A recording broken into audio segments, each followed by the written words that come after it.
over there.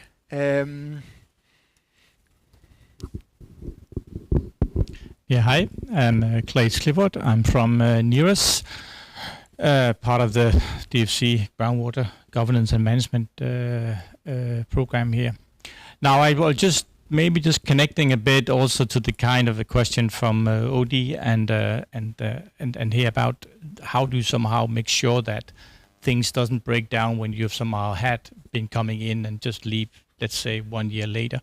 I just noticed, I think Maya said something about that particular kind of intervention here was actually made from people, the construction as such was just actually made by somebody else coming in, and they were somehow paid to somehow do that.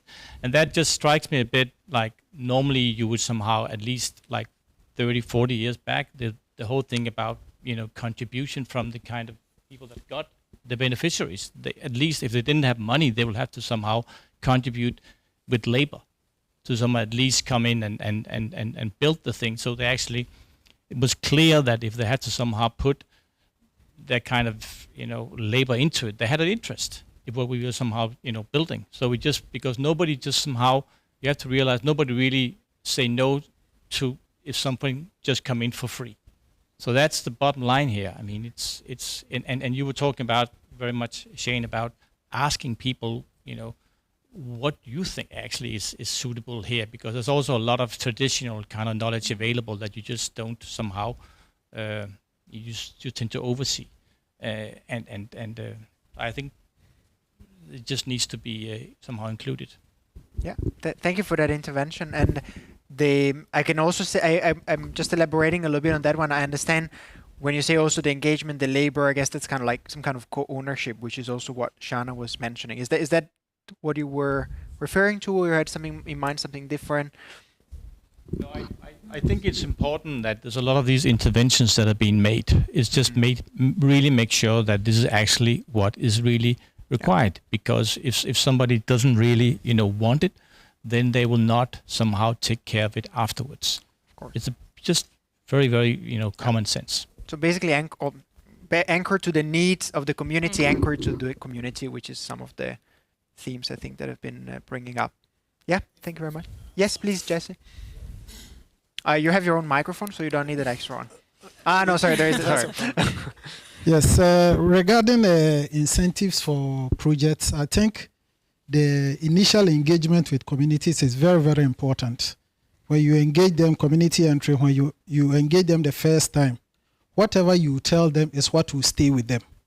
There's this instance where we had some donor funding to undertake some tree planting within a part of our basin. We went into the community, engaged the people, they came out, they were happy to be part of the project, and we're giving them some stipend and some allowances for them to plant these trees and nurse them, water them. And then once we entered the dry season and then the funding ceased and we left, we came back later on to come and evaluate and see how well our trees were doing. All of them had perished.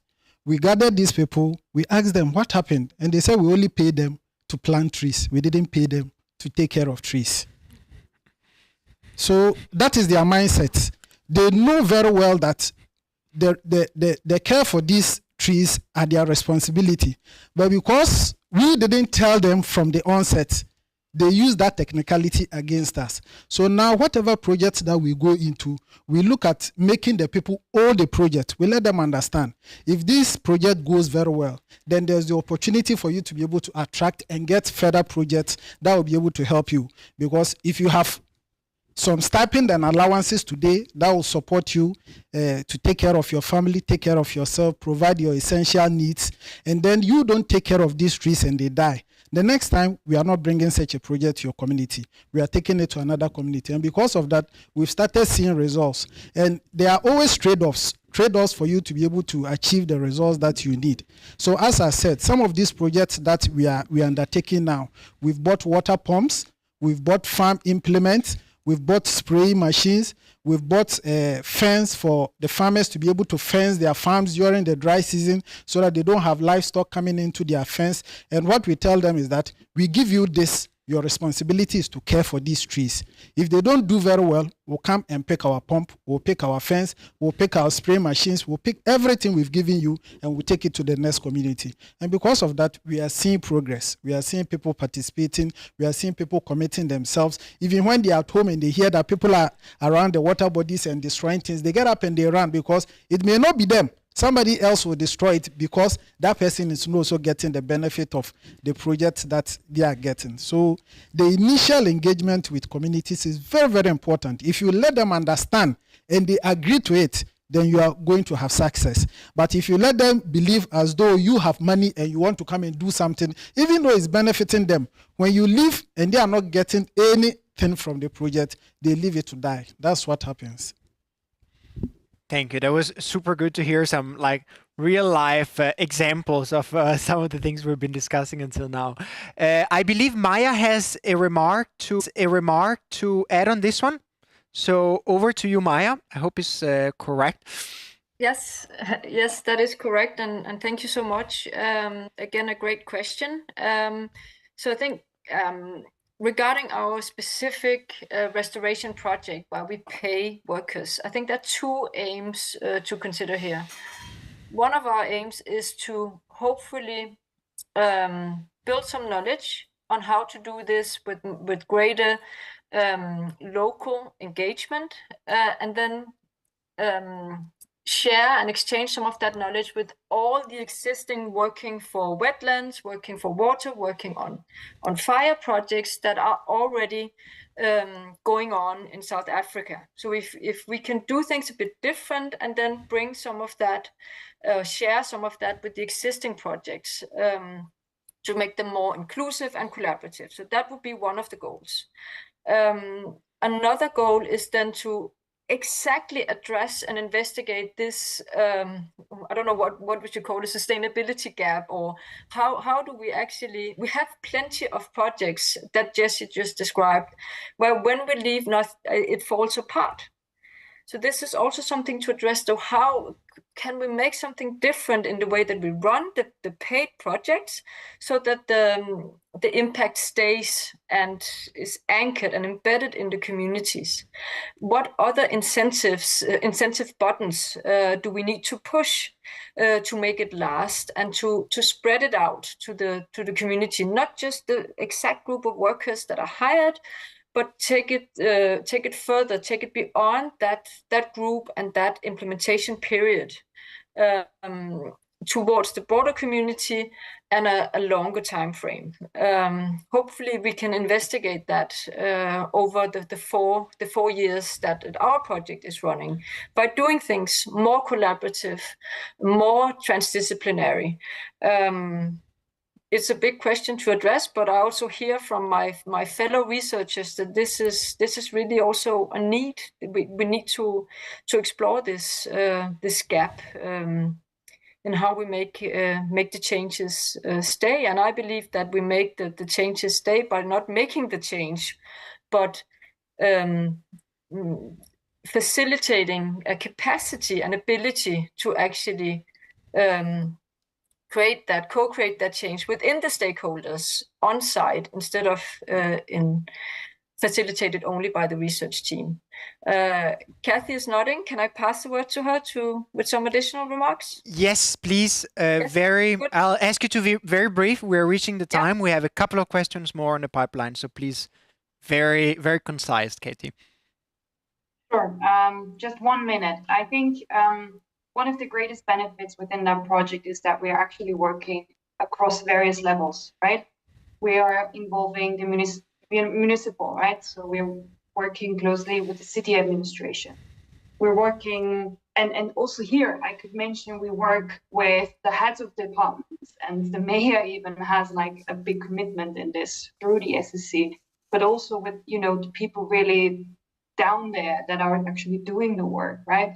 Involving them. And that's only just talking about the city. And then we're involving the communities, and then we're trying to reach also multipliers, as Maya mentioned, with the water restoration. So I think working across these various layers and levels with different stakeholders might increase the chance of bridging that gap of the sustainability of the project.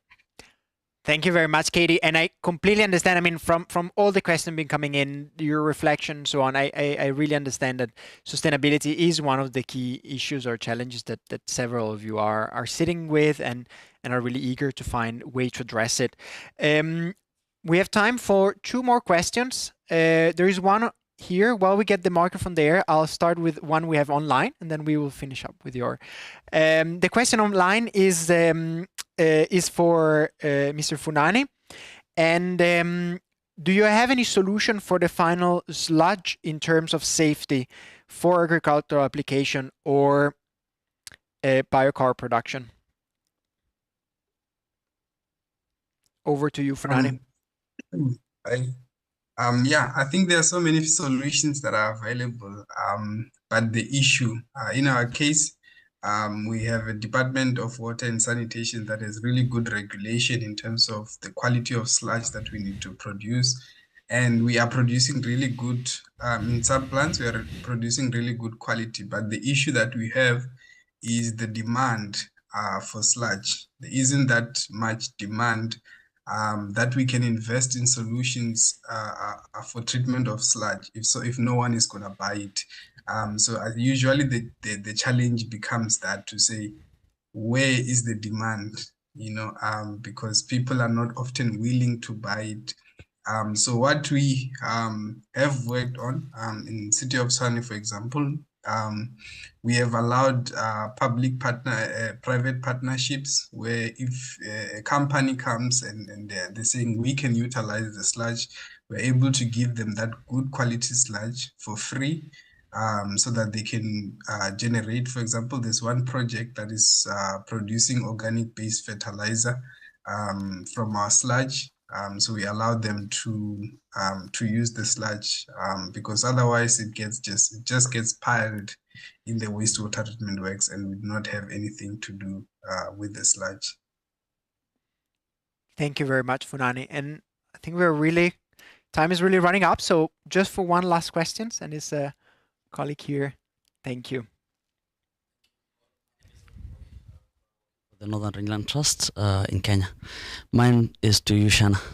I feel like the kind of work you're doing is the role of a government to supply water to the local communities.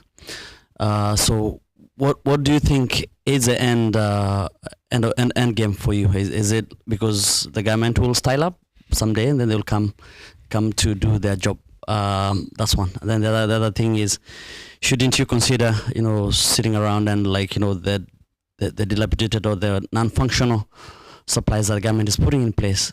Is it not an arm for you that you can build on the capacity or the managing that?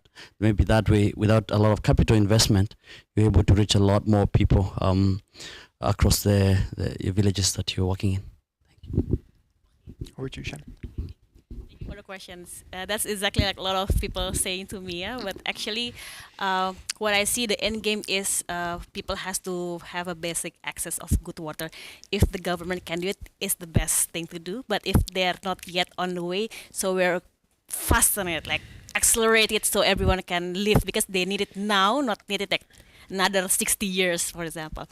And then in order to that, also why we are not only seeing that the water is the basic thing, but after water, what's next? That's the important thing, because basically we see this, the sustainability issue is usually works on the ground, like in the rural coastal communities. They're facing the hardest time and they don't know what is the way out from that. They want to be like independently sustainable and things, but they are not really interesting for the all like this big companies or like big funders to come to make them to be more capable on solving their own problems. That is it. So what we are seeing here is by solving the water issue, then you don't have any other problems, right? So now you can start working productively, providing things that can support in your life. You can build your local economy. You don't rely to other islands, for example, but you can fulfill what is important for your local people. So that is the end game that in my sights, that actually we want to make sure that everyone is prosper, and then everyone prosper in a good way. So you're prosper, not extracting things, not fishing the whole sea, for example, or farming the whole empty spaces, but how they can living balance the biodiversity they're living, and then actually if they can provide it and with a good mindset from the beginning, I believe that the sustainable thing is not a rocket science for this local, rural, and communities issue. Good. That was a kind of like a positive remark to wrap up the whole conversation on sustainability. So thank you very much. And I would like to thank, time is running up for, you can hear, there's a bell. Time is running up for the debate. So I would like to thank very much all presenters for their time, for their presentation, for addressing the questions. I must, both the one here and the one online. And I must say, I mean, maybe one thing that came, you don't know, there were several things happening on the back of this event. It was live on social media, and I'm very happy to say that there's been actually quite a lot of engagement. So of course, this really highlights a lot the interest and that there is around the topic you've been presenting and the work that you're doing. So I just wanted to bring this a little bit news, because I've been bombarded with like comments from the social media side. So that was super good.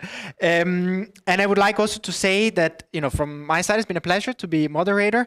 Had a bit of an easy job because all the presenters were strictly on time. No one kept a fight with each other. So that was super, it was just a pleasure from my side. So I'll just stop here and give the words over to Arvid from the NIDA Fellowship Center for the closing remarks. Thank you.